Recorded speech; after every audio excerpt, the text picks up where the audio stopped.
Powered by the Montana Television Network. This is the 10 o'clock news on Q2, Montana's news leader. Good evening, everyone. Thanks for joining us tonight. I'm Jeanelle Slade. And I'm Russ Riesinger. Supporters of a Billings non-discrimination ordinance rallied tonight to say Billings is ready to welcome its LGBTQ neighbors. Now, doctors, business leaders, city council members, and LGBTQ people shared their experiences with discrimination here in the Billings community. First Congregational Church was the site of tonight's rally that had about 100 people in attendance. Q2's Mitch Laggy was there and joins us now with details. Mitch. Well, Russ and Jeanelle, Councilwoman Penny Ronning introduced the non-discrimination ordinance under a different name. She's calling it a welcoming diversity ordinance, after the city's motto that's printed on the top of every council agenda. At the rally tonight, people shared their personal stories of discrimination, making the case for adopting this piece of city law.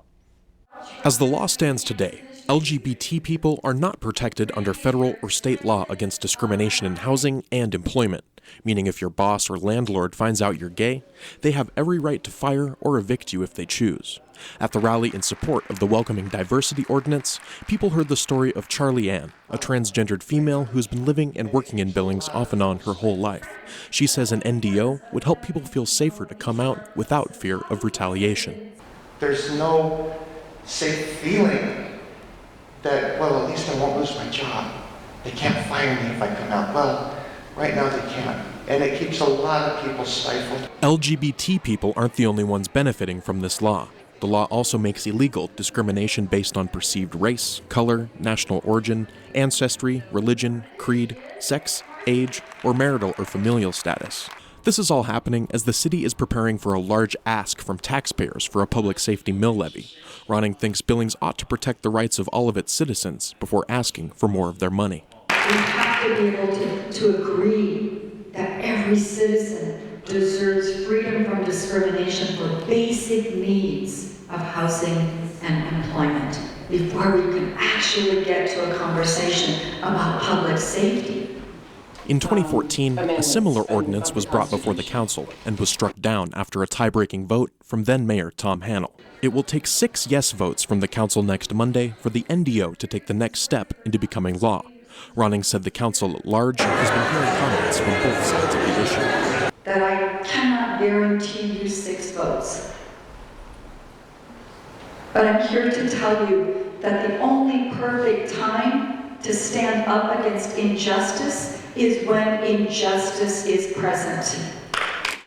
The decision to put the ordinance on the council agenda will be made next Monday. Then it will require 2 more votes to become law. And there's about 10 regular agenda items scheduled for that Monday meeting, and the NDO will happen at the very end. The council has a long night ahead of it next week with this decision. Russ and Jeanelle? All right, thank you, Mitch. Well, Montana Republican Rodney Garcia will not resign from his House seat representing Billings South Side. Earlier this month, Montana Republican leaders called for his resignation after Garcia said socialists should go to prison or be shot. Well, this morning we asked Garcia if he regrets his comments. His response? No. You know why? I'm getting more positive response from people saying thank you. You know, we didn't know our country was at risk. Rodney Garcia made these comments during a question and answer session with former U.S. Representative Ryan Zinke. Well, today Garcia approached MTN calling the comments a well-received joke and said he had every right to say it based on his constitutional rights. The former Secretary of Interior was there and he was asking for questions. And we have spoken about this behind closed doors in the Capitol, about this, how serious is getting into the state of Montana, the United States, socialism. And, you know, and I thought, well, I took an oath to serve and protect the people, all the people, even the socialists, you know, and so I got up and says, what are we going to do about this socialism? And he said, what do you think? I said, well, and improperly made a statement that says either we could shoot him or put him in prison. And I have a right to say what I want according to the Constitution. Well, after our interview, Republican Party leaders once again wasted no time responding. Montana Speaker of the House Greg Hertz released a statement saying, quote, while we are disappointed by Representative Garcia's refusal to do the right thing and resign, the fact is he is a lame duck legislator and the cost of a special session is simply too great. The voters will now decide his fate in the June primary.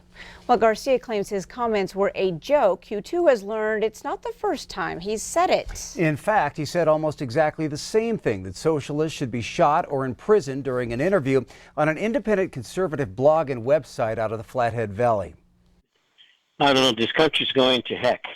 And if we could get these people, these socialist people, out of our country or have them arrested, it's in the Constitution, they can be arrested, imprisoned, or shot, depending on what they prefer.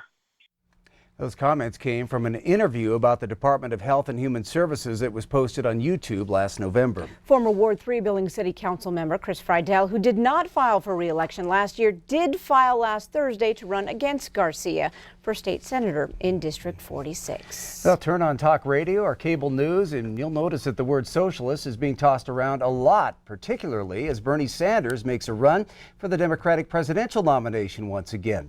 Now, I asked MSUB political science professor Dr. Jason Atkins how that might impact this year's election.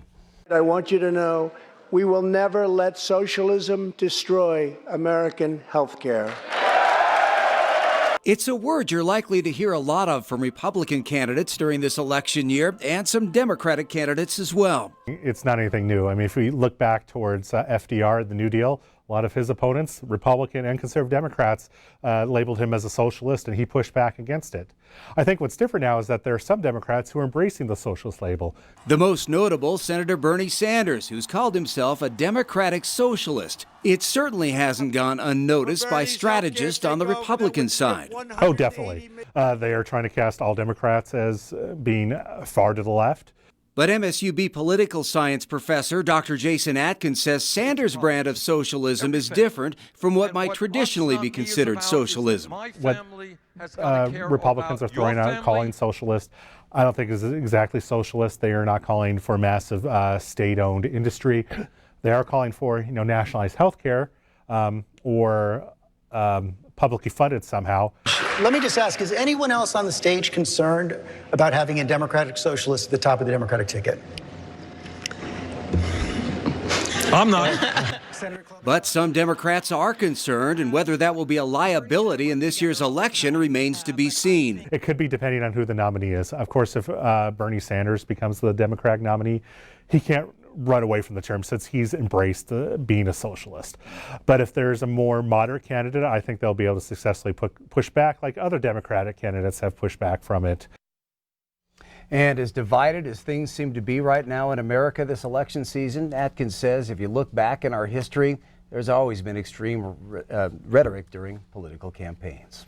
And now on to the weather scene with Q2 Chief Forecaster Bob McGuire, and we are going to learn about grapple. Yeah, it was falling out of the sky today. Yes. Let me show it to you. We got some video today from this came to us from Katie Noonkester, and this is the way it looked in Shepherd today. And as you can see, that was the grapple that was falling out of the sky. So what the heck is grapple? Well, let me explain what it is. As you can see, we'll start off with rain. It starts with warm air at the cloud level, then you get little raindrops to forming there, and it falls through warm air, and that becomes rainfall. Now, if you have that rain fall through cold air at the bottom, it becomes freezing rain. And if you have that rain develop in the cloud and drop all the way through into cool air most of the way, you get sleet. And if you get cold air that's forming in the clouds where the snow is, that's when you get snow and it goes all the way down to the bottom. But what happens with grapple, you get something we call supercooled raindrops, and that's raindrops that are below 32 degrees. They'll sometimes mix with the snow, and then both the snow and those supercooled raindrops will fall all the way down to the ground. And the next thing you know, you've got something that's what we call grapple on the ground. It just looks kind of like very soft hail or something like that, but it's not hail. We'll have your forecast in a few more minutes. All right, thanks so much, Bob. Well, the calculations are in after another eventful state wrestling final in Billings over the weekend. Well, attendance numbers came in high with the number of wrestlers, attendees, and administration. Ray Massey, the marketing and sales director of Metro Parks, says about 12,500 spectators converged on the First Interstate Arena this weekend. Some scary moments in the final lap of today's weather-postponed Daytona 500. Ryan Newman, leading the final lap, was involved in a fiery crash that saw his car spin, go airborne, and flip several times. Ryan is now hospitalized in serious condition, but his injuries are not believed to be life-threatening, so that's some good news. That crash comes almost 19 years to the day since 7-time NASCAR Winston Cup champ Dale Earnhardt Sr. suffered a fatal crash on the final lap of that race. Denny Hamlin ended up winning the race. Well, with the warmer weather, yesterday around 150 guests visited Zoo Montana for a wild birthday party. And in case you missed the celebration, Sam the otter turned 2. Even a few of his zoo buddies shared their own birthday wishes. A special meet and greet for guests allowed them to see Sam's training in action, such as rolling onto his back for an x-ray of his belly. Now, these types of activities are important for all animals, especially for those that are more intelligent and social, such as otters. Sam's gifts: a box of fish and a birthday cake. Well, happy birthday to Happy Sam, birthday. I guess. Still to come on tonight's 10 o'clock news, the coronavirus continues to wreak havoc across the U.S. We're going to have the latest. Plus, today is President's Day. We'll take you to the celebrations. And a little later in sports, we're going to check in with the unofficial first family of Montana basketball and see how the Tinkles are now making waves at Oregon State. You're watching MTN News with Jeanelle Slade and Russ Riesinger. Storm Tracker weather with Bob McGuire. And sports with Scott Breen. This is the 10 o'clock news on Q2, Montana's news leader.